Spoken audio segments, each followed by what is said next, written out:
Dan sudah jelas Islam diturunkan di muka bumi ini untuk siapa? Untuk manusia dan kalangan jin. Agar apa? Untuk memperbaiki akhlak. Silakan dibaca yang pertama Kiai Haji Hasyim Asy'ari, kemudian Kiai Abbas. Yang menarik ini Kiai Abbas. Kiai Abbas ini dari Butet Cirebon. Beliau ini adalah sahabat Kiai Hasyim ketika mondok di Mekah. Ketika Kiai Hasyim Asy'ari merintis pondok pesantren Tebu Ireng pada 1899, di mana di saat yang sama orang-orang Italia mendirikan klub AC Milan. Saat itu Kiai Hasyim Asy'ari itu ketika merintis pesantren, ya, beliau itu kan hijrah dari Keras, milik ayahnya apa di desa Keras, hijrah ke Tebu Ireng di Cukir. Saat itu beliau mendirikan musola kecil. Juga kemudian ketika ada beberapa orang santri yang diberi bekal, biasanya seperti itu sama ayahnya yaitu Kiai Asy'ari memberikan bekal beberapa orang santri, maka kemudian beliau mendirikan apa? Kamar-kamar kecil, gubuk ya. Gubuk ini itu hampir setiap malam itu dilempari sama orang, sama bajingan. Karena saat itu Tebu Ireng itu adalah basis dari buruh pabrik gula Cukir, plus juga kawasan hitam, plus campur kawasan merah.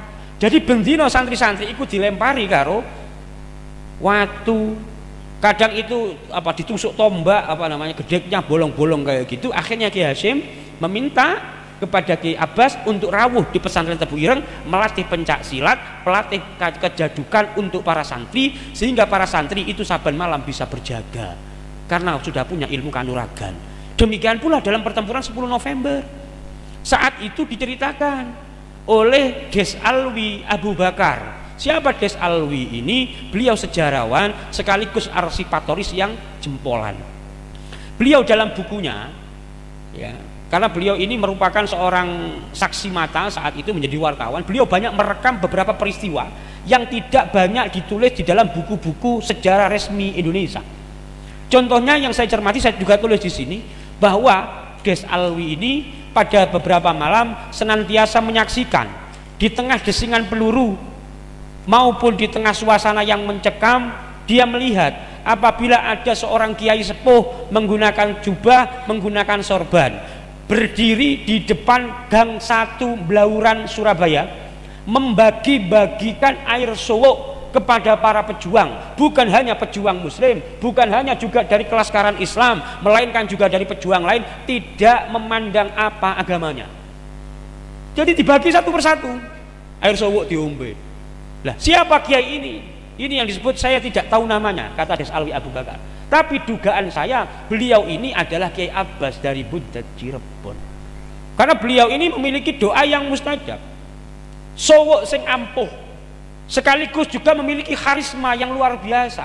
Nah ini termasuk di sini Kiai Samun, ini juga pasukan pembela tanah air pimpinannya. Pasukan peta itu kurang lebih ada 60 batalion. Satu batalion itu kurang lebih terisi 1000 orang pasukan. Nah menurut Pak Kiai Agus Sunyoto, dari kurang lebih 60 batalion pembela tanah air, termasuk yang melakukan pemberontakan di Blitar dipimpin oleh Supriyadi, itu dari 60 batalion separuhnya itu dipimpin oleh para kiai. Makanya di harian Jepang saat itu ketika berdiri pasukan pembela tanah air, wartawan Jepang itu mempertanyakan, ini tentara di apa ini pemimpinnya apakah dia tentara yang kiai atau kiai yang tentara? Ya, ada Daidancho, ada Sudancho atau apalagi itu lupa istilahnya, itu pimpinan batalion, pimpinan kompi atau pimpinan apalagi itu. Itu rata-rata kiai, termasuk Kiai Samun ini, ya, salah satu pengurus PBNU era awal dari Jawa Barat itu kan. Nah, itu Kiai Zainul Arifin itu adalah pimpinan Laskar Hizbullah. Laskar Hizbullah selama ini dipahami oleh Laskar santri miliknya NU. Bukan. Laskar Hizbullah itu tergabung dalam Kesatuan Masyumi, Majelis Syuro Muslimin Indonesia. Pemimpinnya memang Kiai Haji Hasyim Asy'ari, dan separuh atau sebagian besar dari Hizbullah ini adalah para santri. Kalau dari Jawa Timur, anggota Hizbullah ini dari para santri dari pondok-pondok pesantren besar, diikutsertakan dalam pelatihan di mana di Cibarusah. Nah, kalau Sabilillah yang dipimpin oleh Pak Yai Maskur, ya, itu bagaimana? Itu santri dan mayoritas itu kiai, dan mayoritas adalah kiai-kiai dari Nahdlatul Ulama. Jadi sama, Hizbullah dan Sabilillah, walaupun yang ikut serta di dalamnya kebanyakan para santri dan para Kiai NU, tetapi ini secara keresmian keorganisasian Masyumi, Majelis Syura Muslimin Indonesia. Walaupun juga pemimpin Masyumi itu Kiai Hasyim Asy'ari, pemimpin Hizbullah itu Kiai Zainul Arifin, orang NU, pengurus PBNU, dan pemimpin Sabilillah itu adalah Kiai Haji Masykur yang juga menjadi pengurus PBNU. Ada lagi Kiai Nur Ali, ada lagi Kiai Hos Cokro Aminoto. Nah, jadi Hos Cokro Aminoto ini cucu dari cicit dari Kiai Hasan Besari, Tegalsari Ponorogo. Kiai Hasan Besari ini ulama top di zamannya. Haji Omar Said Cokro Aminoto itu awalnya ingin mendirikan pondok pesantren di Surabaya, tetapi tidak bisa karena dia lebih lekat pada aktivitas buruh pabrik, apalagi beliau juga menjadi salah satu orang di birokrasi kolonial. Maka ketika mendirikan pondok pesantren, maka tidak akan bisa dan diawasi. Solusinya bagaimana? Solusinya beliau mendirikan pondok pesantren kecil-kecilan tapi disamarkan dengan istilah kos-kosan. Siapa yang ngekos di situ? Soekarno. Siapa lagi? Alimin. Siapa lagi? Semaun. Siapa lagi? Kartosuwiryo. Santri-santri yang dididik oleh Haji Omar Said Cokro Aminoto di kos-kosannya di situ itu diajarkan teknik retorika dan teknik menggait kader.